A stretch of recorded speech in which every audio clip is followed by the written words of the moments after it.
Today we're diving into a really powerful short story. It's about a farmer whose faith is so incredibly strong, it leaves him to do something, well, something you just won't believe.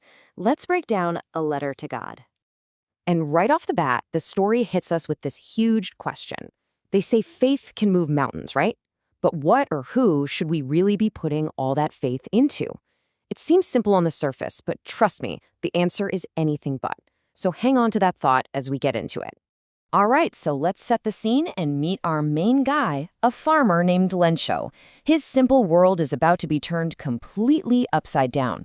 So, picture this. Here's Lencho. He lives this simple, pretty isolated life.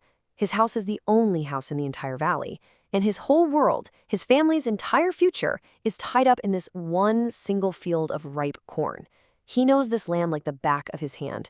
And all he's waiting for, all he needs, is one good rain to guarantee a perfect harvest.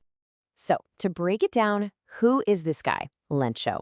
Well, the story calls him an ox of a man, meaning he works incredibly hard in his fields. His entire livelihood depends on that corn. His one great hope? A good downpour. And his one guiding belief? An absolute, unshakable, unquestioning faith in God. Okay, so now we get to the moment where everything just completely flips on its head. Lencho gets the rain he was hoping for, but it is not the blessing he expected. Not by a long shot. And you can just feel his excitement in this one line. When the rain starts, he is just over the moon. He doesn't see water, he sees his future. He sees money. The big drops are like 10-cent coins. The little ones are fives. For a moment, everything is perfect. But then, boom, the mood just shatters. A strong wind kicks up, and along with the rain, these massive hailstones start to fall. The blessing has become a curse. And we're not talking about a little storm here.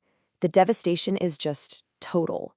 For an entire hour, hail hammers his house, his garden, the hillside, and of course his cornfield. When it's finally over, the whole valley is white, like it's covered in salt. Not a single leaf is left on the trees.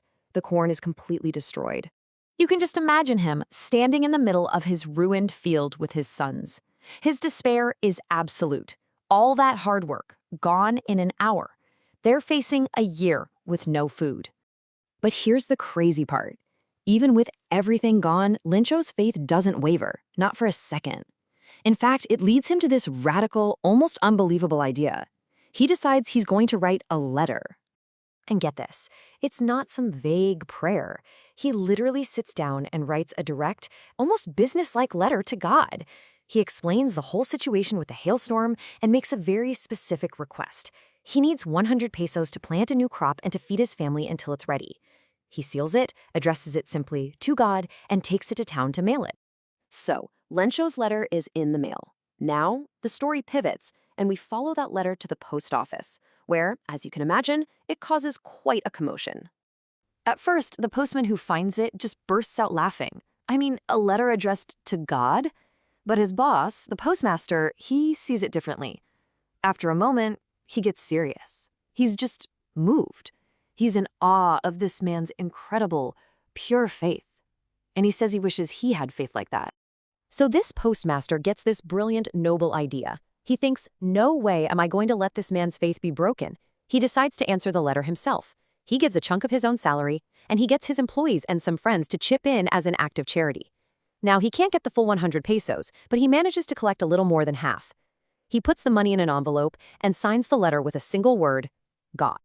All right, so this brings us to the big moment. The next Sunday, Lencho shows up at the post office, a little earlier than usual, to see if there's a letter for him.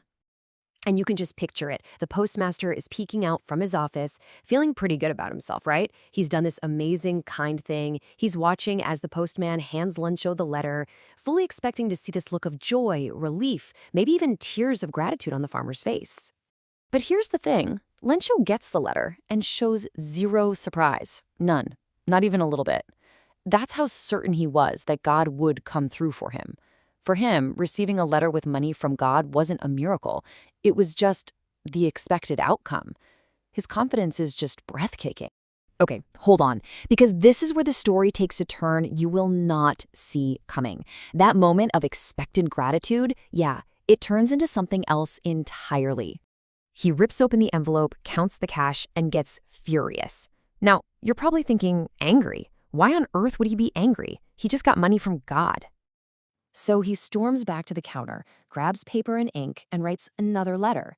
The postmaster, probably thinking it's a thank you note, eagerly has someone retrieve it and opens it, and what he reads is, well, it's a knockout punch. Lencho tells God he only got 70 pesos, not the 100 he asked for.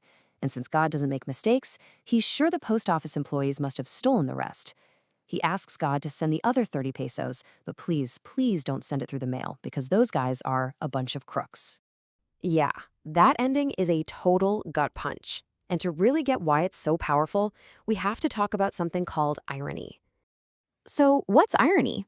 Put simply, it's when what happens is the total opposite of what you'd expect.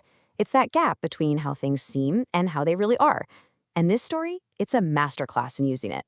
Let's just break this down. What should have happened? The postmaster expected gratitude.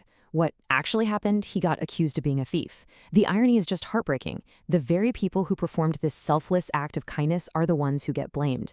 And it reveals this profound truth about Lencho. His faith in a God he's never seen is absolute, but he has zero faith in the fellow human beings who are trying to help him. And that brings us right back to where we started. The story doesn't really give us an easy answer, does it? It shows us a kind of faith that's both incredible and at the same time tragically blind. It leaves us to think about kindness, belief, and the massive misunderstandings that can keep us apart. And it really makes you wonder, what should we put our faith in? It's a question worth thinking about.